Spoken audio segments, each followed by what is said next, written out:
Hi, Mike. Hi, John. How you doing? I should say "sac passe," right? Ah, I see. Boulay. So first up, I'm gonna talk to you first, Mike, because I'm looking at your IMDb. You was a PA. You was a what else were you? Script assistant, script coordinator, boom operator. It says staff writer, story editor. To how does it feel to finally like to now have this executive producer title and have moved through like all these stages of production and like to have this major show with an EP title? Man, it feels good, man. Even hearing you say it and talk about all those things, it feels good. You know, you work hard to get to a certain point, and when you get there, you're kind of like, okay, you got to kind of soak it in. But all that history also lets me know that I'm prepared for what we, are embarking on and what we've done, Yeah. So, well, yeah, like you said, I've worked in reality, I've worked in scripted TV. You kind of have to like do a little bit of everything, and I'm grateful for that experience because it's helped kind of like um, with what I'm doing now, and I feel like Jean could say the same. Yeah. Yeah. I know you EP and also Sean, but I know you worked on Insecure and now on Rap Shit. And I'm loving Rap Shit. They gave me a couple of sneaks to watch ahead on that. So I'm loving that show also. I'm wondering like what did you learn from Issa Rae's grind? Because I mean I've known her since Awkward Black Girl because I'm starting YouTube days. I've known her personally since then. To see where she's at now, to see her creativity and grind, like what did you pick up from that?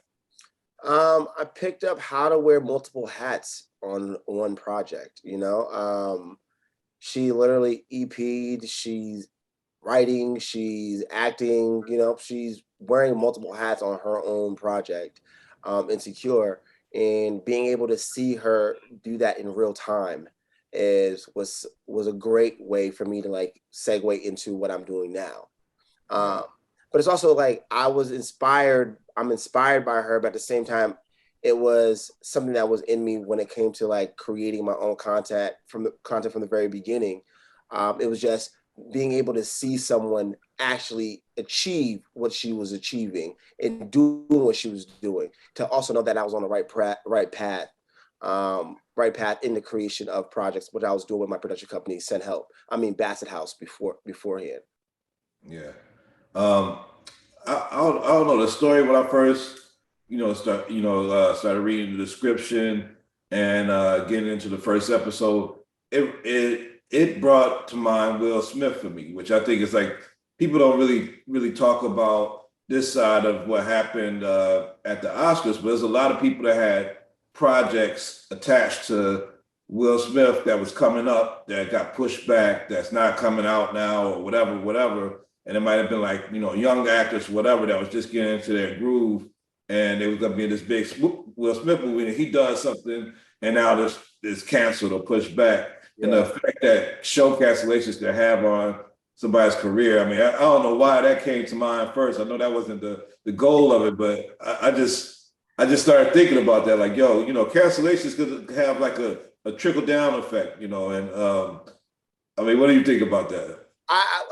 First off, I love the connection you just made between what happened with Will Smith and the Oscars and the project that was happening before him, because we wrote this before that incident happened, and to see that connection and just to be understand or get a glimpse, get a somewhat of an understanding of what that might feel like while you're watching Send Help, of what that other side of that conversation can be like for the person that's just starting out, that thought that this was their ticket to, do everything and everything they set out to do in LA. And then now that's being stripped away from them. And like, what are you going to do now on top of dealing with your family issues and your relationship issues that's like starting to spill out into everything, Yeah, trying to deal with that.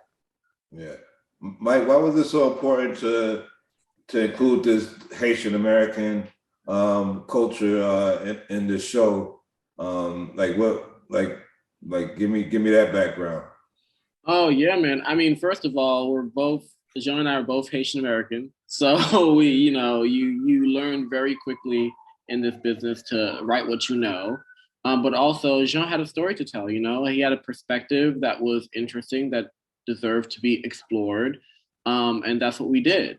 I feel like there are a lot of shows out there that are about like being an actor or like behind the scenes of acting, but you really have to kind of like hone in on the nuances of what it is you're trying to say, you know. And for us, it was a Haitian perspective. It had not been seen on television before. I even dare say that there's never been like a Haitian American lead or a Haitian American family, prominent family, at the forefront of like TV like this. So, right. So we that is what we wanted to like show and express the most. So even though Fritz's experience as our main character is so unique to him, it still speaks universally to what a lot of people are going through. I've been to Haiti twice myself. Like it was both right post earthquake, but I love the art of the country. So I think that when I seen the character, the guy that's shooting your auditions, doing the painting and stuff, it reminds me how artistic that country is. How much art I see in that country just driving around. Jean, tell me about your first time performing. Like, how did you get into acting? How did this start? How did this dream begin? Well, it started with a radio ad.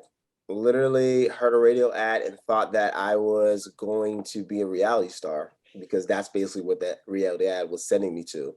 But when I decided to like really investigate what it means to be an actor and how it works, I Googled background actor, and then I looked up jobs on Craigslist, and I found a job at a URI school for a thesis film, and got myself onto that project.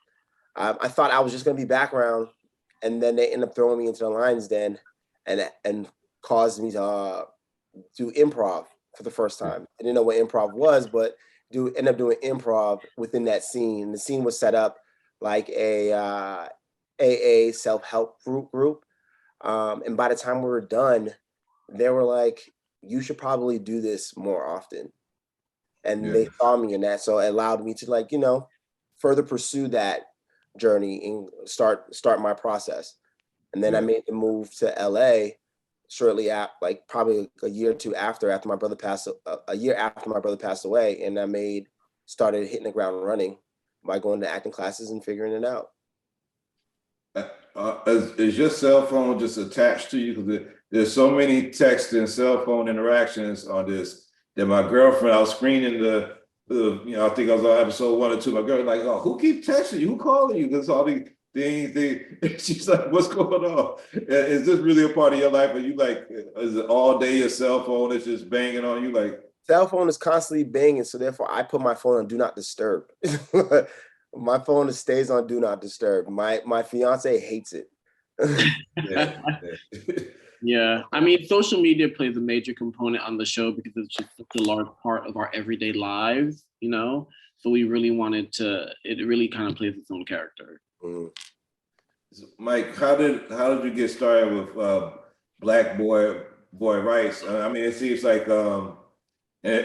this is a move from the Jenny to Georgia. Like you see, like you have I mean, you stretch the ability. You're showing that you have like range in writing. Like, but tell me a little bit about Black Boy Rights, how I can get involved, or other Black people get involved as writers. And no, absolutely. Black Boy Rights, there's Black Boy Rights Media, which is my production banner, but then there's Black Boy Rights and Black Girl Rights Mentorship Initiative, which is an initiative that I created a couple of years ago to help up and coming Black writers make it in the business and give them a pathway towards success. There's a lot of like diversity reports that came out in the past few years that are talking about the lack of diversity in Hollywood. And my program aims to fill that gap. We're in the second year of the program. The mentees are doing fantastic. They're getting placed in different positions, getting jobs. A few of them co-wrote episodes on season 1 of Send Help, on the show. And I'm extremely proud of them and the program, and hope it continues to be a have a permanent foothold in the industry. Well, thanks for bringing me along and giving me a sneak peek of the show. Can't wait till the rest of the world gets to see the whole series. And good luck to you, both you brothers, in the future on whatever projects you got coming that haven't even shown their face yet. The ones that's far off, I'm sure you guys will be here for a long time. Speak it. Speak it into existence, baby. Thank you, brothers. Thank you.